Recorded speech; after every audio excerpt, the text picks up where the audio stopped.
classification of microbes, that is lesson number 1 belonging to 8th standard. Last time when we studied different types of criteria given by R.H. Whitaker, we reached till the second criteria, right? I hope you all are remembering few things. Now let me quickly share my screen. I want you to be again ready with your pen and paper for today. We have covered all the dictionary words which we will be using for today's chapter. So no more dictionary words, new dictionary words for today. Just you have to pay attention nicely.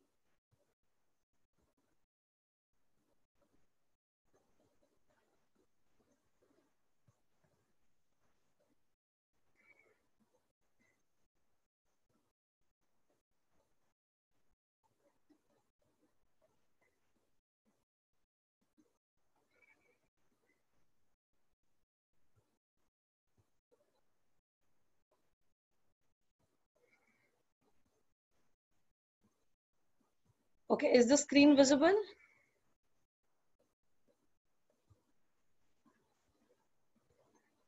Okay, so we have studied different reasons why we are studying classification. And we have studied something called as the major chart. Do you remember this chart? Okay, our target is going to be the first 3 kingdoms, that is Monera, Protista, and fungi.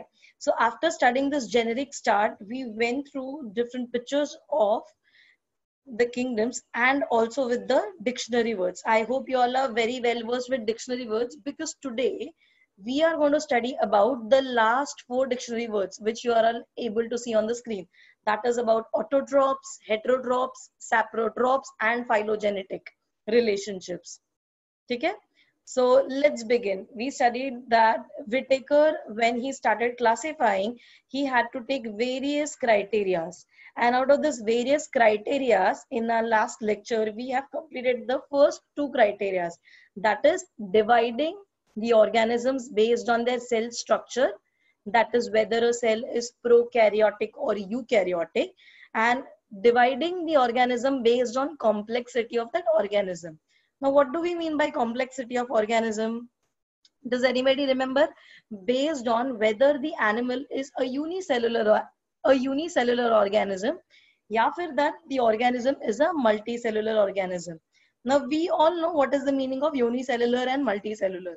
Now, let's move on to our third type of criteria, that is based on mode of nutrition. These were the examples which was given. This was the last slide. I kindly request you to please close your video. Mritul, thank you.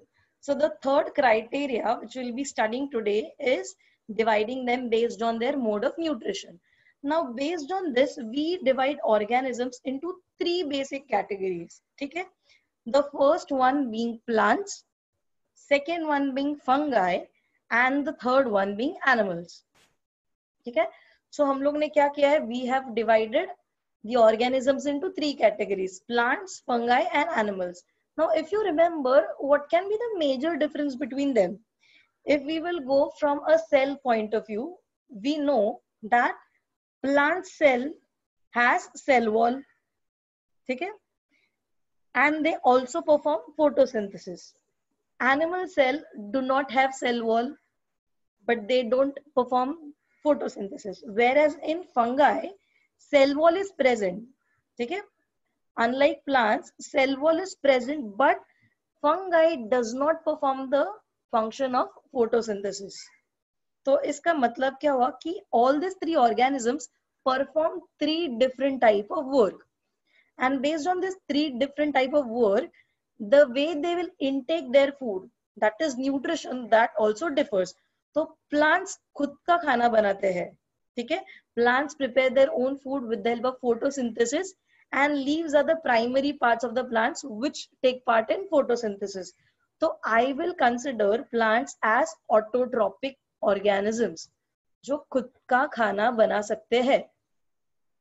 Correct? Why are they called as autotrophic? Because they show or they perform photosynthesis. Now the second criteria was fungi. Now, can a fungus prepare its own food? Yes or no? No, a fungus cannot prepare their own food. And fungus related हम लोग ने एक dictionary word already पढ़ा था. The word is saprophytic. Do you remember something? Yes. तो fungus खुद का खाना बना नहीं सकता, तो क्या वो ह्यूमंस की तरह खाना पका सकता है? नहीं. Fungus cannot cook its own food. तो व्हाट फंगस डज, जो भी डेड एंड डीकेइंग ऑर्गेनिज्म है, ठीक है, कुछ भी सड़ा हुआ चीज है, it will obviously have organic material. तो ये ऑर्गेनिक मटेरियल को डिकम्पोज करेंगे माइक्रोब्स, राइट? एंड इसमें जो भी सोल्यूबल ऑर्गेनिक मटेरियल रहेगा, फंगस इसके ऊपर अटैक करके इनको ऑब्जॉर्ब कर लेगा. Such type of mode of nutrition is called as saprophytic mode of nutrition. ठीक है, that is intake of food by absorption from dead organisms. ये कौन ऐसा टाइप का न्यूट्रिशन कौन दिखाता है? फंगस. ठीक है, in the diagram what you are able to see is again an example of a fungus. These are typical mushrooms. ठीक है, बेस में देखेंगे अगर आप, then it's soil. ठीक है, soil जैसे दिख रहा है जहां पे बहुत सारे dead and decaying matter है. Now not always the decaying matter will visible to you. अगर घर पे प्लांट रहेंगे, उसकी कुछ लीव्स श्रेड हो रहे हैं, तो after few days you will find out कि वो लीव्स वहीं पे उसी सॉइल में डिकम्पोज हो जाएंगे. ठीक है, and from the soil you won't be able to make out excuse me, where is the soil and where are the small particles of leaves. So ऐसे ही decaying parts से fungus is going to absorb their food. Now comes the third criteria, that is animals. Now animals are we humans, dog, cat, let it be amphibians जो land and water पे है, let it be animals in the water called as aquatic animals, reptiles which crawl. So this entire group of animals, they can also not cannot prepare their own food. Therefore even we cannot call animals as autotrophic. So can I say animals are dependent on their food on other animals? Yes. And such type of mode of nutrition jahan pe an animal is dependent for their food on another organism, such type of mode of nutrition is called as heterotrophic mode of nutrition. Okay, so I'll repeat it once again. Based on the third criteria, that is mode of nutrition, organisms are divided into three categories again: plants, fungi, and animals. Plants are autotrophic because they can produce their own food with the help of photosynthesis, whereas fungus cannot prepare their own food. But how is fungus going to eat their food? By absorption of organic dissolved materials, and this absorption will be done from dead and decaying organisms. Such type of mode of nutrition is called as saprophytic mode of nutrition. The spelling will be SAPRO, sapro, phy, PHY, phy, TIC, tick, saprophytic organisms. And fungus को हम लोग saprophytes भी कहेंगे. ठीक है, now let's come to the third criteria, that is animals. Animals are dependent on their food on another organisms. Therefore animals जिस type का mode of nutrition दिखाएंगे, that will be called as heterotrophic mode of nutrition. And animal will be called as heterotrophs, जो खुद का खाना नहीं बनाते. ठीक है, we are done with the third mode of nutrition. Now let's move on to our fourth criteria, which Whitaker used for classification.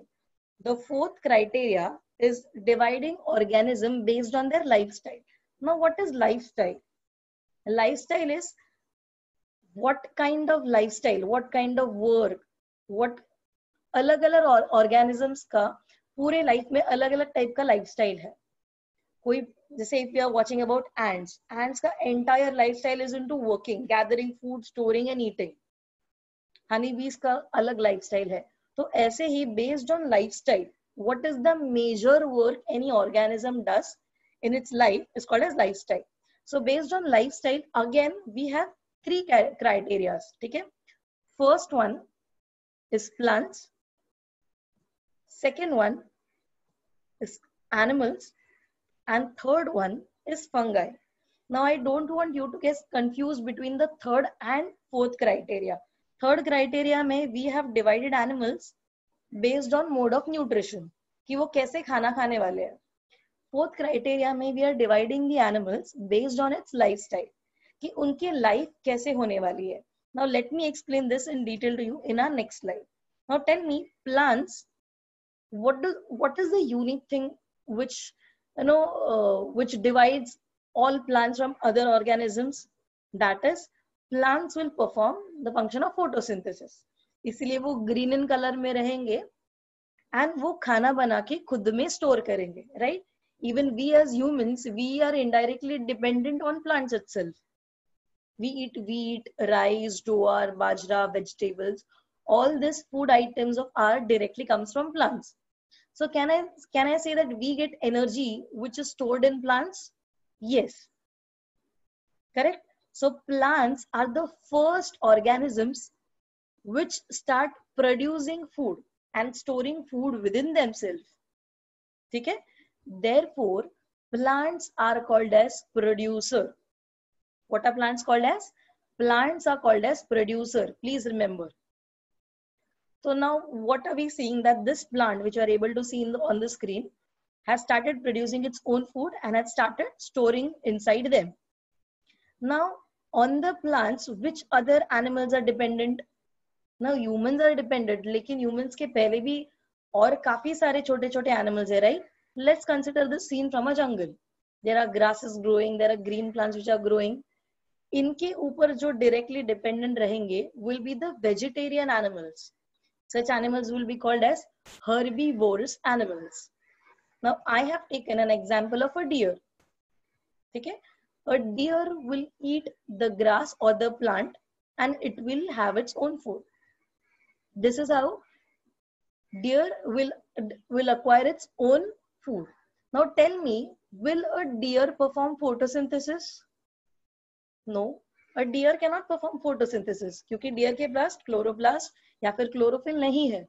तो deer क्या कर रहा है? Deer is eating the food from plant. Can I call deer as producer? क्योंकि वो कुछ बना रहा है क्या? नहीं. A deer is not producing any food item, but deer is eating it. That means deer is consuming it. Therefore, all animals are called as consumers. जो plants के ऊपर dependent है on their food या फिर plants को खा रहे हैं, like we humans as well, we are consumers because even we cannot produce our own food. Therefore, all animals are called as consumers.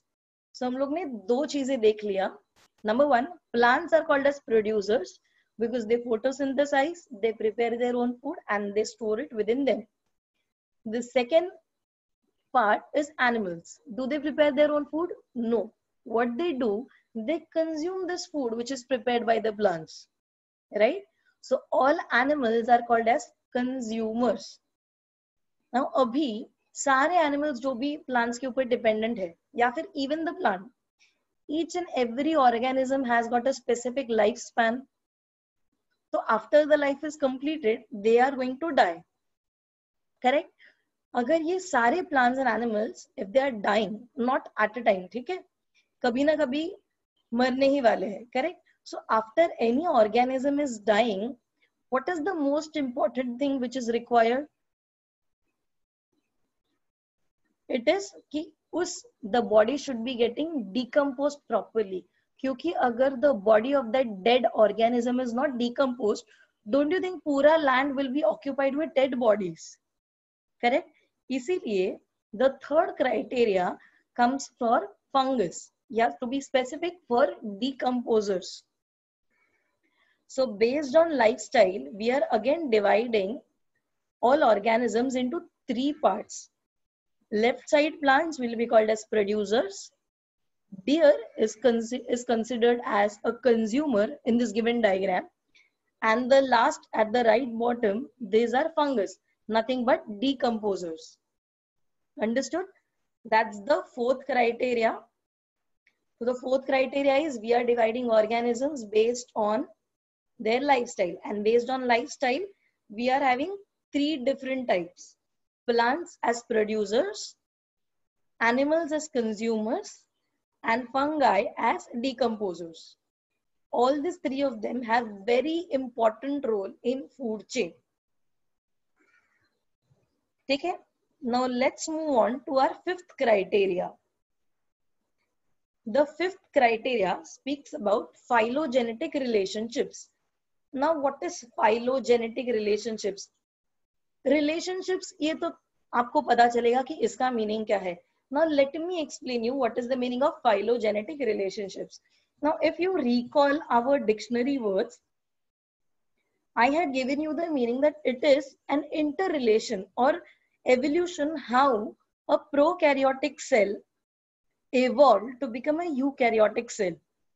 Okay? Now, do you remember when we discussed about prokaryotic and eukaryotic cell, I have shown you the diagram about it. Let me come to that slide. Now, on the screen, you are able to see two types of cell. Okay? Left hand side is the prokaryotic cell and right hand side is the eukaryotic cell. The main difference between them is that the nucleus is not well developed in prokaryotic cell, whereas in eukaryotic cell the nucleus is well developed. ठीक है, तो अभी मुझे बताइए कि जब भी ये evolution start हुआ, you all know that we all are developed from a single cell-like structure.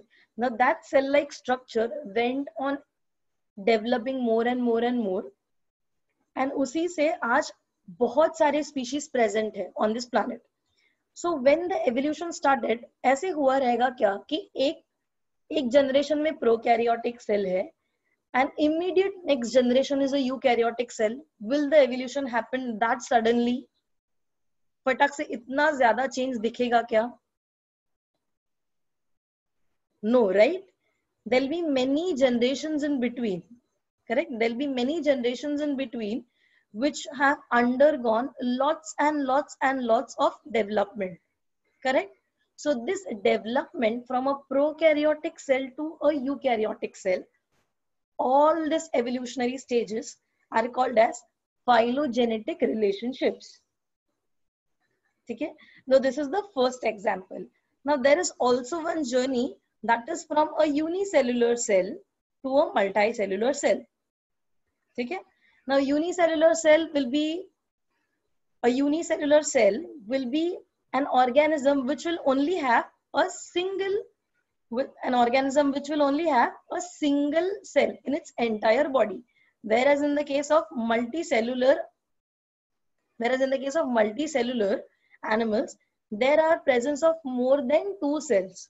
Okay? So all these two examples, that is from prokaryotic to eukaryotic and from unicellular to multicellular, will be under phylogenetic relationships. This is our fifth criteria.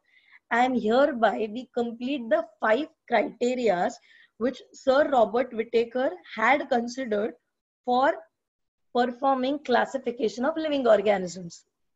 Are the criteria clear to you, or is there any doubt?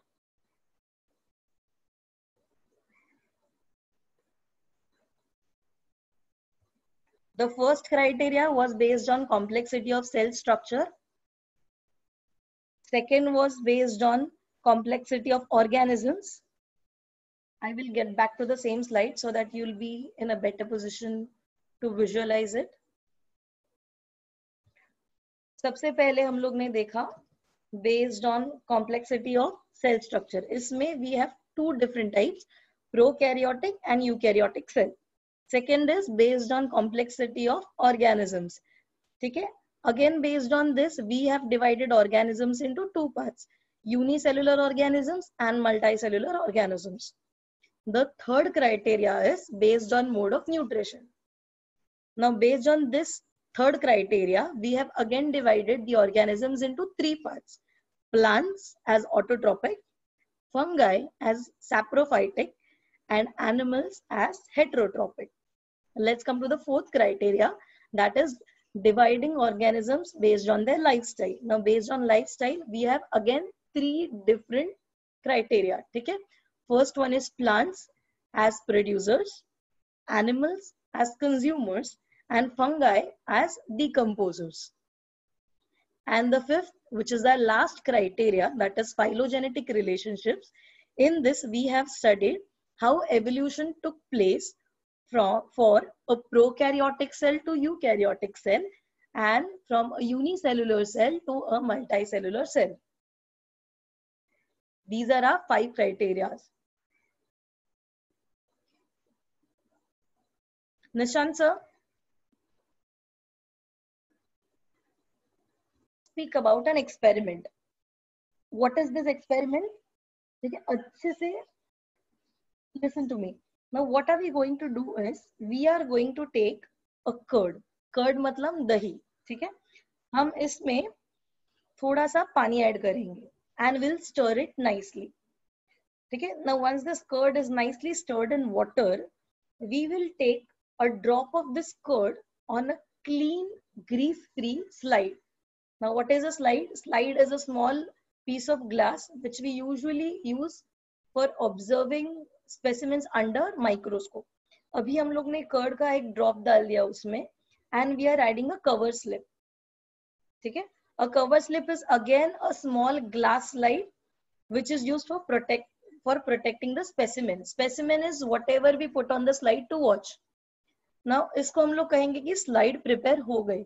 Now what we'll do is, we will observe this slide under microscope. Now I don't know how many of you students have observed anything under microscope. ठीक है? Once we will see them, so under microscope we are able to see tiny bacteria. ठीक है? Because our curd is made up of a bacteria. Does anybody know which kind of bacteria is present in curd? That means dahi. Okay, if you don't know, here is the answer. The name of the bacteria present in our curd is called as lactobacillus. क्या है bacteria का नाम? Lactobacillus. Now this is a small experiment which we do to have a look at the bacteria. ठीक है? How does the bacteria looks? I will let you know. But before that, moving to our first kingdom, if you remember clearly our chart, now let's go to our kingdom Monera. So living organisms, as I said, are divided into 2 major parts, as prokaryotic and as eukaryotic. And under prokaryotic, we have our first kingdom, that is kingdom Monera. तो अगर हम लोग इस chart को देखते हैं, हमें क्या पता चल रहा है? That kingdom Monera are the very primitive, बहुत पुराने वाले organisms है. So if I will start defining, or if I will start describing organisms present inside Monera, एक बात तो clear है that these organisms are prokaryotic organisms. That means they will show cells without well-defined nucleus. Clear? Now the second point is, हमें पता नहीं है कि वो अपना खाना कैसे बनाते हैं. So our second point will be, they can be autotrophic or they can be heterotrophic. Okay? Now what do you think that if Monera are very primitive organisms, बहुत पुराने वाले हैं, तो will these organisms will show multicellular रहेंगे क्या? ये काफी ज्यादा cells रहेंगे क्या? कि काफी छोटे छोटे organisms रहेंगे? Yes, the answer is correct. They'll be very small. So these are the organisms which will be unicellular in nature. Okay? Now let's have a look at their characteristics. The first characteristics, as we mentioned, that all organisms are unicellular.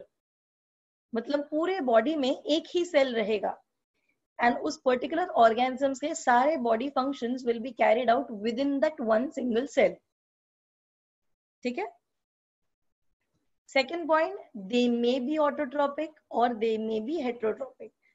कुछ, that means कुछ organisms जो इस kingdom में है, वो कुछ organisms खुद का खाना बना सकते हैं and कुछ organisms खुद का खाना नहीं बना सकते. This is our second point. The third point being is, these organisms are with prokaryotic cells. That means the cells without distinct nucleus. या फिर इस स्पेसिफिक सेल में काफी ज्यादा सेल ऑर्गेनेल्स नहीं है, ठीक है। Now let's have a look at them. These are the only 3 characteristics of kingdom Monera. अगर चार्ट दिमाग में फिक्स्ड है तो there is no special efforts which needs to be taken to by heart these 3 characteristics. Number 1, all of them are unicellular. Number 2, they can be autotrophic or they can be heterotrophic. Number 3, these are the animals which will always show prokaryotic cells. That means the cell will not have well defined or well distinct nucleus. All cell organelles. अब ये organisms दिखेंगे कैसे? Now this is the picture which is also given on your page number 2 of your textbook. These are all organisms coming under kingdom Monera. ठीक है? I hope you shall be getting familiar with few biological words now, because these organisms जो भी अभी example में आपको दिख रहे हैं can be asked for odd man out. I will try to pronounce them for you. All of them, most of them are bacteria. ठीक है? We will go in clockwise manner. The most left extreme is Streptococcus pneumoniae. P is silent. ठीक है? उसके बाद है Clostridium tetani. Then we have Treponema pallidum. Then we have Vibrio cholerae. उसके नीचे we have Salmonella typhi. Now all you will, as on when you will study biology, you will understand ये जो भी नाम है, these are all disease causing bacteria, most of them. Next we have Clostridium botulinum. It is also seen on few plants. We have Legionella pneumoniae, जो sausages type दिख रहा है. And we have Staphylococcus aureus. Now I am not expecting you to by heart this name right now, but in further or higher studies you have to by heart these names. 8th standard में, even if you are knowing 2 to 3 names, it is good enough for me, because after writing characteristics, it is compulsory for us to write examples. So if question is asked, write a note on kingdom Monera, you have to write these 3 characteristics as well as give at least 2 examples. Am I clear? Okay, so we have completed with our first kingdom, that is kingdom Monera. That was easy, right? And we are going to stop today over here itself. ठीक है? Nishant sir,